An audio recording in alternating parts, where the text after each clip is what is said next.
Bonjour à tous, c'est Simlef et je vais vous présenter aujourd'hui la suite de ma série de vidéos consacrée aux différents types de démocratie. Maintenant, je vais voir la démocratie à scrutin majoritaire, proportionnel ou mixte. Alors d'abord, qu'est-ce qu'un scrutin? Un scrutin, c'est en fait un type de vote, un type d'élection qui reste. Encore une fois, tout ça étant compliqué, je vais vous mettre la suite qui est beaucoup plus évidente. Imaginons là par exemple qu'on élise une assemblée nationale.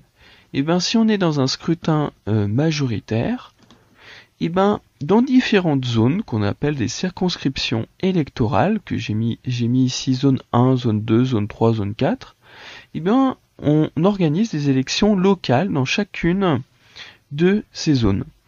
Et celui qui va arriver gagnant dans la zone va automatiquement avoir son poste à l'Assemblée.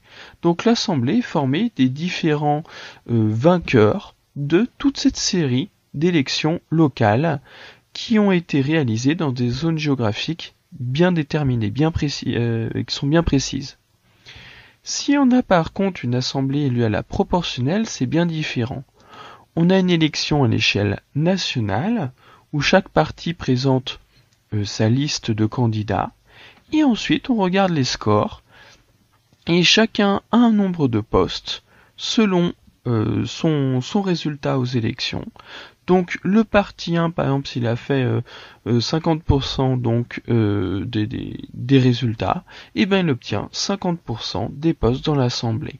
Donc là c'est pas pareil. L'élection elle se fait pas à la même échelle.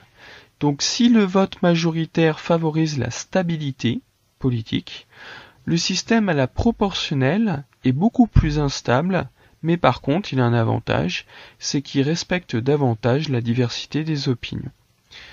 Je vous embête un petit peu avec ces questions politiques parce que c'est lourd de conséquences. En effet, le Figaro a fait une infographie intéressante. Vous avez là l'Assemblée nationale aujourd'hui, là, en 2019, où sur les 577 députés donc élus au scrutin majoritaire, et ben ça a permis à la République en marche, le parti de M. Macron, d'avoir 308 postes sur 577. Donc Emmanuel Macron est certain d'avoir la majorité à l'Assemblée lors du vote de chaque loi qu'il va vouloir faire passer. Si on avait cette Assemblée à la proportionnelle, et ben M. Macron aurait que 186 députés à lui sur les 577, donc il n'aurait pas du tout la majorité. Il ne serait pas sûr que toutes ces lois vont passer automatiquement. Donc vous voyez que c'est quand même important cette histoire de vote à la majorité ou à la proportionnelle. Ensuite, on a la démocratie de type présidentialiste, semi-présidentialiste ou parlementariste. Alors qu'est-ce qui se cache derrière ces termes? Déjà, je vous dire les exemples que je prends. Un régime présidentialiste, j'ai pris le système américain, qui est un parfait exemple. Le cœur du pouvoir est entre les mains du président. Le président américain a une partie importante du pouvoir législatif. Il peut proposer des lois qui vont être votées par le Congrès. Il peut mettre des vétos dans certaines conditions sur les lois. Il a le pouvoir exécutif, il commande à l'armée. Il nomme les secrétaires d'État, qui sont les ministres américains, et il nomme également, il a une influence donc sur le pouvoir judiciaire, vu que, vous voyez qu'il nomme à vie des juges de la Cour suprême, et il nomme aux tribunaux fédéraux, donc même si son choix doit être validé soit par le Sénat, soit par le Congrès. Mais vous voyez qu'il a un peu des trois pouvoirs qui sont au cœur de la vie politique américaine. Et on a bien un régime présidentialiste que le président ne partage pas son pouvoir avec un premier ministre. Le vice-président américain a un rôle tout à fait secondaire. On a bien là un régime présidentialiste. C'est peut-être le meilleur exemple qu'on puisse trouver. Donc régime semi-présidentialiste, c'est le cas de la France sous la 5e République. Donc ça je ne vous le présente pas. En système parlementaire ou parlementariste, j'ai pris le cas de l'Allemagne. Alors, en Allemagne, le cœur du pouvoir est cette fois dans le Bundestag, qui est la chambre des députés ou l'équivalent de l'Assemblée nationale allemande.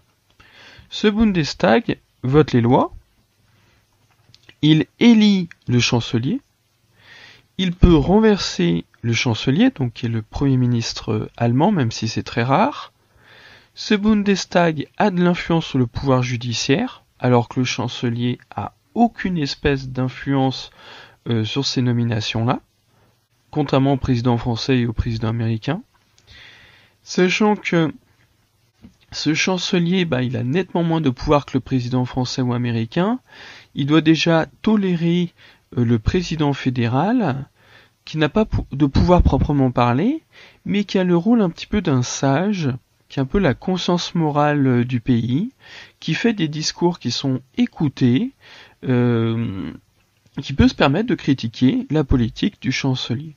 Enfin, le chancelier doit, si possible, avoir le soutien du Bundestag et du président fédéral, mais il ne peut pas se passer du Bundesrat, qui est l'équivalent du Sénat chez les Allemands. Ce Bundesrat peut mettre un veto sur la majorité des lois qui sont votées au Bundestag.